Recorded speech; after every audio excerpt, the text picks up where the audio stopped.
Good evening, ladies and gentlemen. I'd like to welcome you to the Zoning Board of Appeals of the City of Somerville for Wednesday, June the 1st, 2022. Pursuant to Chapter 22 of the Acts of 2022, this meeting of the Somerville Zoning Board of Appeals will be conducted via remote participation. A recording of these proceedings can be accessed at any time using the registration link at the top of this agenda. Tonight, it's very light. We have nothing under general business, and on the public hearings, we do have one item, but we do not have a quorum, so I'm going to continue that until June the 15th. It's case 151 Linwood Street. Madam Chair, if I may, we do not anticipate having quorum on June the 15th either, so we should continue it to July 13th is the next meeting that we'll have quorum at. Thank you very much. July. Thank you for that correction. I'm sorry. I think I knew that and I just blew it. Okay, so let the record show in the matter of 151 Linwood Street. It's P&Z 21153. We will continue this until July 13th, 2022. And at that time, we will open it. It'll be a brand new case. Thank you for your patience. And I'd like to go on now to other business. And the other business is we have amendments to the submittal requirements. So we have our board here tonight. We've had them in our possession. We've been able to read it online or in our packets. And we want to discuss it and see if we have some other ideas. Ms. Charlotte, this has been kind of your baby. Can you tell us what you're looking for and what you think of something, or if you've heard anything? Yeah, so as of right now, we've gotten comments from one planning board member, but we will be doing the same thing tomorrow night with them, where we're expecting to hear any other comments. So far, we've mostly gotten, they've caught some typos that we will correct in the next round, and a couple of just suggestions of things to think about either now or in the future. But we're really open to any feedback that you guys have. If there are names of chapters that you think are unclear and could be made better, that's a suggestion that we're happy to take. If there are more typos, I hope there aren't, but if there are things like that, we're happy to take them. It's really any scope or scale or type of comments that you have on the submittal requirements, we're happy to hear them. If they're large scale, we may not be able to incorporate them into this next revision, but we expect this to be an ongoing process. So even if they're not incorporated into this next revision, they could easily be incorporated into a future one. So we're still happy to hear them.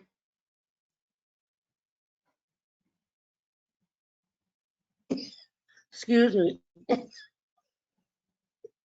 I'm having this wicked allergy attack, so you guys can bear with me. So, Ann, go right ahead, please. Thank you, Madam Chair. Charlotte, after telling you I don't have anything substantive, I do have one question. Is this document going to be on the website with, right now, all of the chapters are hot linked, which is really nice. Is that going to be included in the final online edition? Yeah, that is our plan.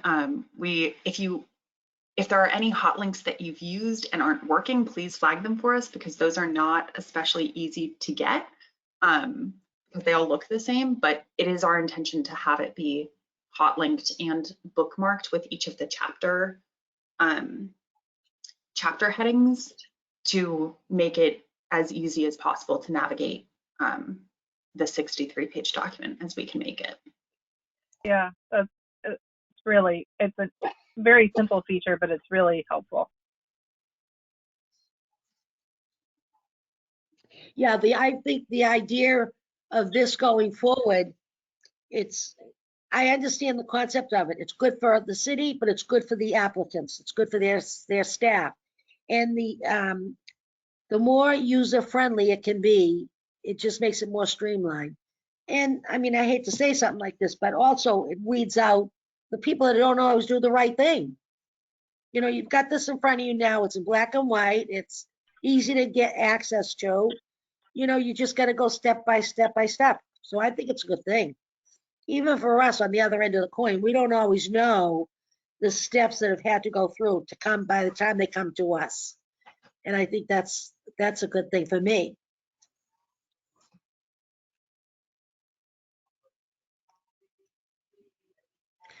And did you have any, Brockelman, did you have any input tonight or anything you didn't understand?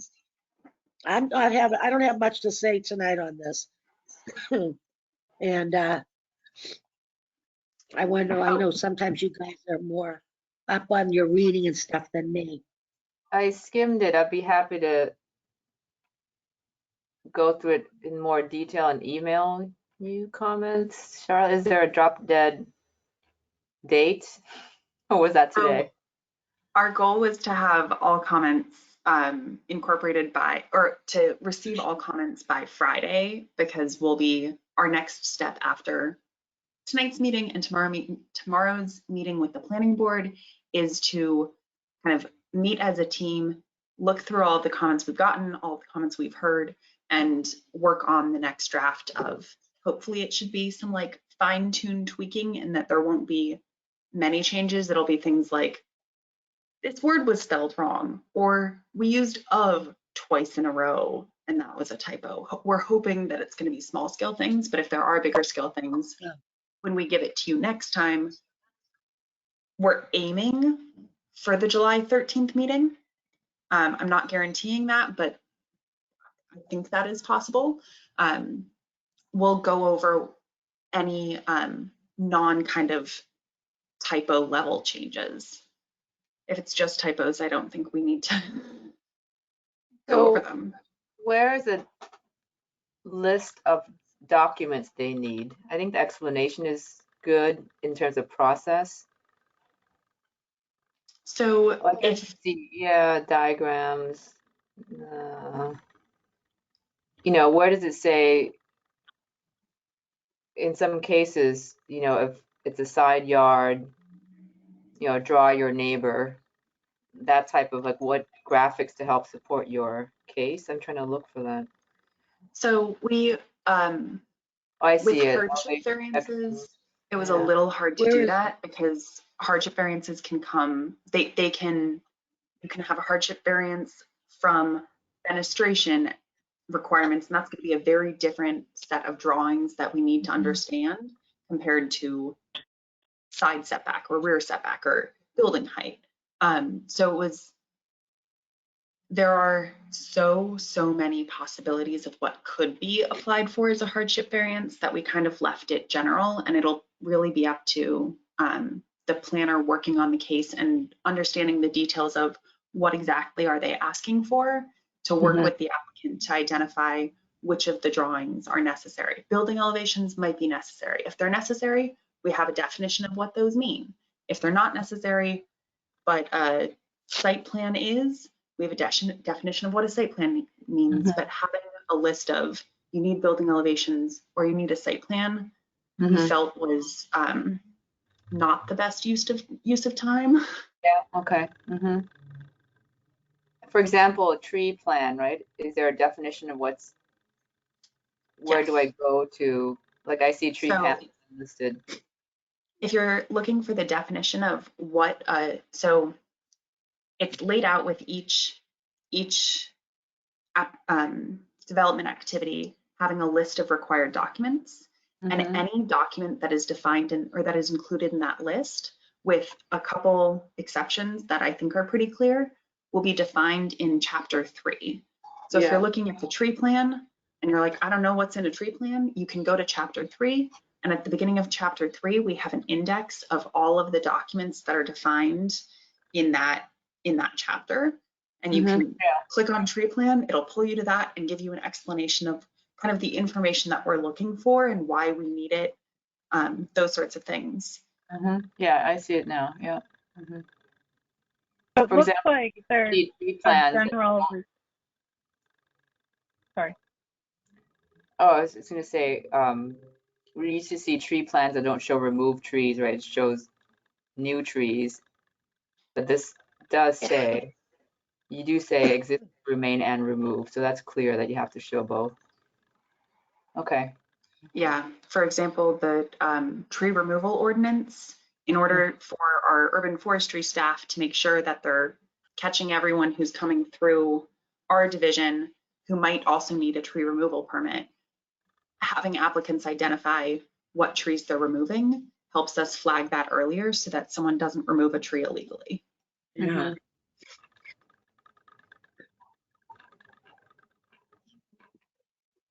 Ian Fullerton, you wanted to say something?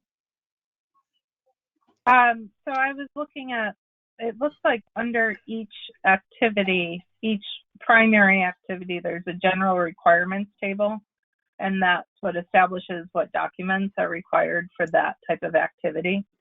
Mm-hmm. And what I understand is the planner is then responsible for defining the items that are listed as if required. So we tried to set it up. There are a lot of different documents that if you're doing like a 3-unit mixed use building, so you're still in the MR districts. A lot of these examples, especially for the developing principal building, really go to the planning board more than you guys. But if you're doing this like a small mixed use building, there are things that you might not have to provide that a bigger version of your building would. So for example, all of the LEED certifiability documentation. If you're proposing a 10,000 square foot building, that's not going to apply to you. If you want to submit it, we'll take it, but it's not required to be submitted because the trigger is 25,000 square feet. Whereas if you're a 25,000 square foot building, you do need that. So we tried to lay it out with, here are all of the possible documents that could be required for this application. And then for a lot of them, it's always going to be required regardless of the details of your project. But for some of them, it'll be, if you're 25,000 square feet, it is required. But if you're less than that, it's not. Or if any trees are being removed, we need a tree plan. But if you're not removing any trees, we don't need that because your landscape plan will show us the trees that you're planting. So we try to make it as, we try to allow for as little subjectivity as possible. Obviously, there's always going to be some level of that, but we tried to make it as clear and clear cut as possible.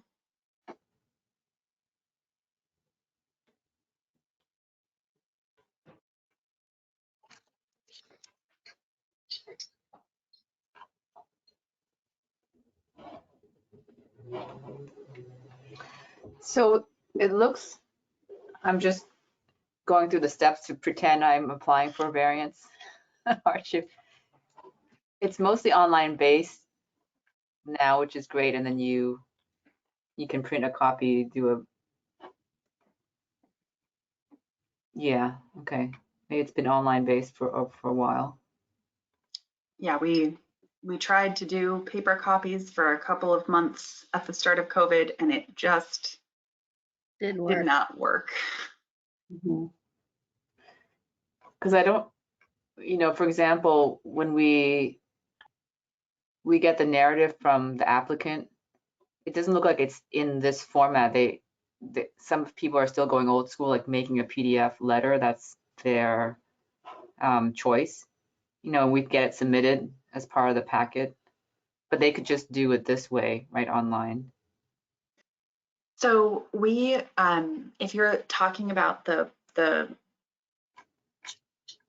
like, if you click the tiny URL / apply some hardship variance. Yeah, it's not a word that you can really say.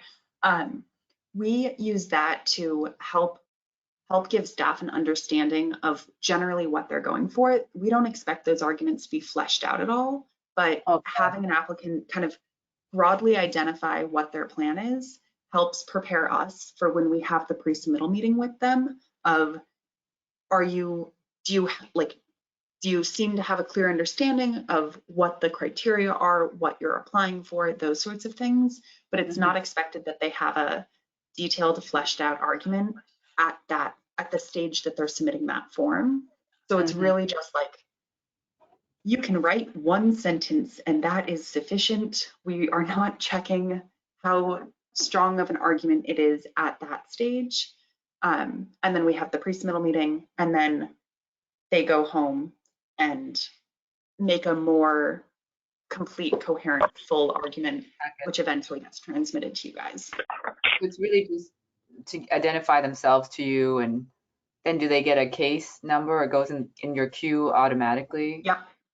Okay. Yep. Submitting that form tells us that they want to do something, and it puts them into the systems that we can track them more easily rather than them coming out of the blue at the very end of the process. And then then is a lot of correspondence by email, or then you call them, or So they get a calendar appointment, on your calendar? Yep, we have a pre-submittal meeting day that happens every 2 weeks, because especially for our larger projects, there are sometimes like 6 or 7 divisions that we need to invite, and trying to coordinate all of those calendars if we don't have a day that we just dedicate to it is nearly impossible. So we have once every 2 weeks. We have a day that we've just blocked off everyone's calendars who might need to attend a pre-submittal meeting. And then we hold all of our pre-submittal meetings that day, so that we aren't trying to figure out who on mobility has an hour slot available this random Thursday. It has made it much, much easier and faster to get pre-submittal meetings, even though an applicant coming in just after a pre-submittal meeting day has been held may feel like it's taking longer. It used to sometimes take a month to schedule a pre-submittal meeting because we were not able to find availability. Yeah. No, it helps. I mean, for me, it helps to understand what they go through at their end as well. That's what I was saying, Ian. The same thing goes. We don't always know, as long as we've been on the board, all the different things that are going on before it comes to us. And I think in the past, before they changed the variants, that they come to us early now in the process. They were all coming at the end, and they were like losing their minds. They said, we invested all this time, all this money, all this energy, and now you guys are just saying no, so you guys turned it around with these new guidelines. And I think it's hard for me, I don't know about the other people, but when you've worked with something a certain way for so long and how it all falls into place, for us to be looking like we even ask the questions like Elaine would ask about the landscaping, or we ask about certain things, that it's irrelevant at this point now on a variance coming in, unless it really applies to the criteria, like you say, the first and the second, and what we have to meet. So this is interesting. So this isn't live yet, though, right? This No. is not live. I mean, it's I try live to in the find sense that when we scroll through it at the last meeting, people can see that, but we have not shared it anywhere, because we don't want to confuse people about which one is the active, live, enforceable one. So this will be shared once you and the planning board both adopt it. We will take down the existing submittal requirements and replace that with these, so that it is hopefully as seamless a transition as we can make it.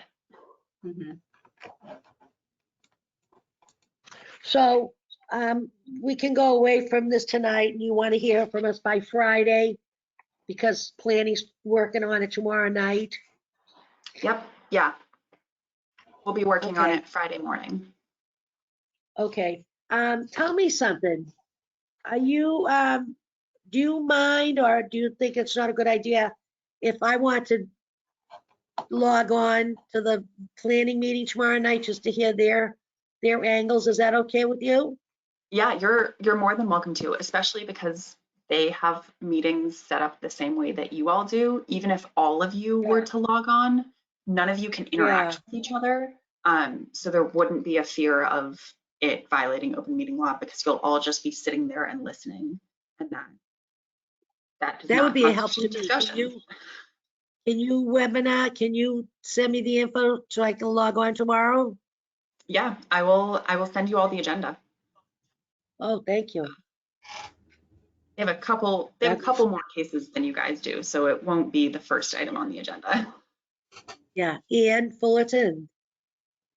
Yeah, so the one thing I did notice is I had skimmed over it previously and I just caught it. The activity type definitions, they're under chapter 2 activity types, the overview. It'd be nice if that was hot linked to the table of contents, or there was like a sub link that said definitions or something like that, just because it actually adds a lot of clarity for little statements. Okay. Yeah, well, I'm glad you find them helpful because that was our goal. Yeah, I Yeah. totally missed them earlier though. Like I was like, yeah, overview, blah, blah, blah. And I went right to the sections for each.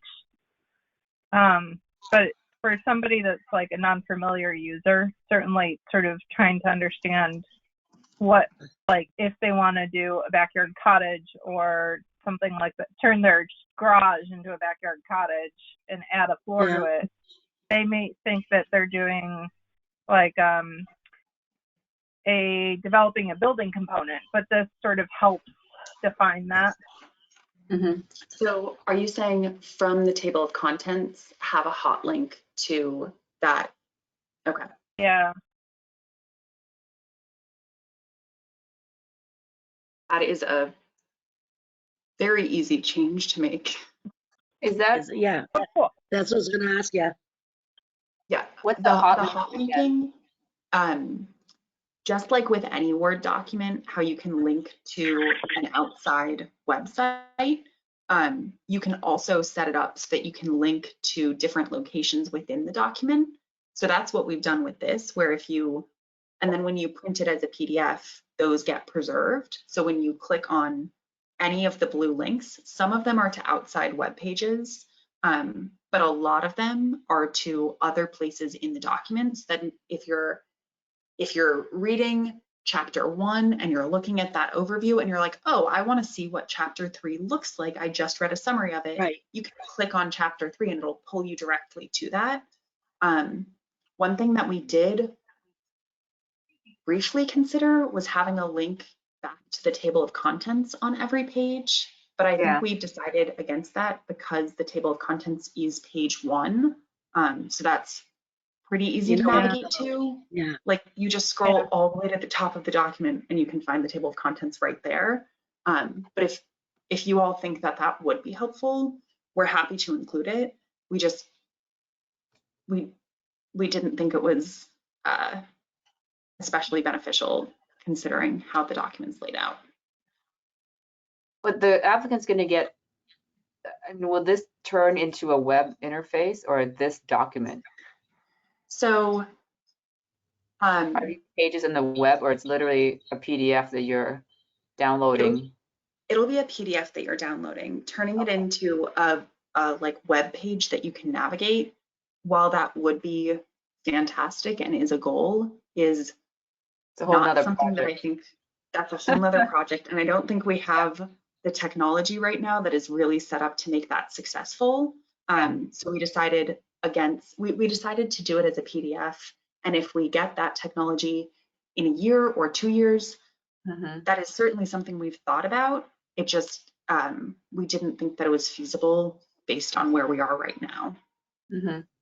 Well, I was asking about the hotline because I thought it was something else, which is, you know, in some websites where Anne was saying, in order to know what it is, if you just hover over a principal building, it will say definition, what is that? And then you hover over, you don't click and go there and come back and say, oh, that's not what I want. Oh, it's not access. It's like the You hover tooltip. over it, they'll just pop up, and do you know what I mean? And just say accessory building is I this, do. and then you decide to click on it. But maybe that's a web thing, not a So- PDF. That's an interesting thought. I don't think we had looked into that. I don't know if it is feasible on PDFs, Yeah. but on somervillezoning.com, we do currently have that set up. So basically anywhere where you see the word development on somervillezoning.com, if you hover over it, it'll Mhm. bring up the definition of development from the code, because we use that word differently and in a very specific defined way compared to Mhm. how someone talking to a friend might use the word development. We can look into that. I'm not going to say we can do that because I just don't know if it's feasible, but we will I know we're definitely supposed look to. into it. I know we're supposed to read the content and not like have all these No. bright ideas about how to deliver it. We're really Fine. looking for anything that is unclear or has room for improvement. So content formatting, really like anything that you guys think could be improved, we're happy to hear it. Whether or not we can accommodate it based on the limitations of the technology is a different question, but we're happy to hear it. So I just did a quick search. So it's possible in like through Acrobat, one of the Acrobat tools, but you guys are basically formatting this in Word and then turning it into a PDF. It doesn't look like it's necessarily the hover pop-up is possible in Word as a tool. Yeah, that was my suspicion. And we don't, there has been a balance between the amount of flexibility that we have with formatting that Adobe allows versus the ease of having a team that doesn't all have Adobe edit the document.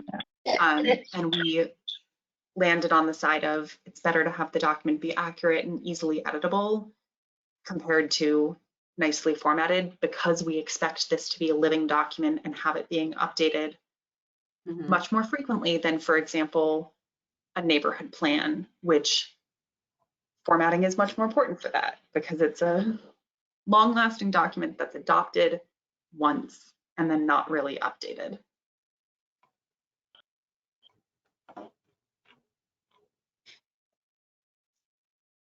Charlotte, thank you for the hard work. Yeah. Yeah, a lot. It's a lot It of is. work. I will share your appreciation with everyone else who worked on it as well. Yeah, It please. wasn't just you, Charlotte. It was not Charlotte, just me, it was a team. I will take credit for it if you're willing And I to. was saying that Charlotte does everything. No, it's a lot of work. A lot of this stuff that's been coming down the last couple of years, been a lot of work from you guys, a lot of administrative, clerical, it's laying it out, planning it out. It's a lot of work. So, all right, well, unless the gals have something else tonight, I'm gonna see what my schedule is tomorrow night. I'd like to just sign in and hear what other people have to say. It might cue me up, and I like what Ian and Ann said. So do you guys have anything else you'd like to ask Ms. Charlotte about? Or as she's identified on the board as planning staff? I forgot to change my name. No? All right. So Charlotte, we know we can get back to you by Friday if there's anything special. We'll have more time. It was nice that we could sit tonight, like, and look and listen a little bit, get us a little going here. And we're gonna meet on the, you'll talk to me about the June 15th meeting. So Do we do have to not do have, something, you and I? we don't have any cases that are scheduled for that date, and we don't So there's no legal anticipate having notice or quorum. anything. Yeah, Good. so Okay. that meeting will be entirely canceled. I think you might have gotten a GoToWebinar invite for it, but ignore it. Yeah. We won't actually have that meeting. So our next meeting will be July 13th. Okay. Okay, great. Because with the Beautiful. summer, they're a Great. little more Yeah, we spaced always out. get one in July. Yeah. Yep. Hey, the city's having its fireworks, everybody out there in zoning board of appeals land. So shall we call the meeting to adjourn? That is the one thing we need to vote on tonight. That's right. Okay. So I'd like to at this time make a motion that we adjourn tonight's June 1st meeting and plan on coming back on July 13th, 2022. May I please have a second on the motion for adjournment? Second. Seconded by Ann Brockelman. All in favor? Yay or nay? Ann Fullerton, Hey, yay. Ann Brockelman, Aye. Susan Fontano, aye. It's 100% three voting. Thank you, ladies. Thank you, Charlotte, for all your hard work and pass it on to the rest of the team. Will do. Please. Happy Bye, 4th of July. All right. Bye, everyone. Bye. Good night.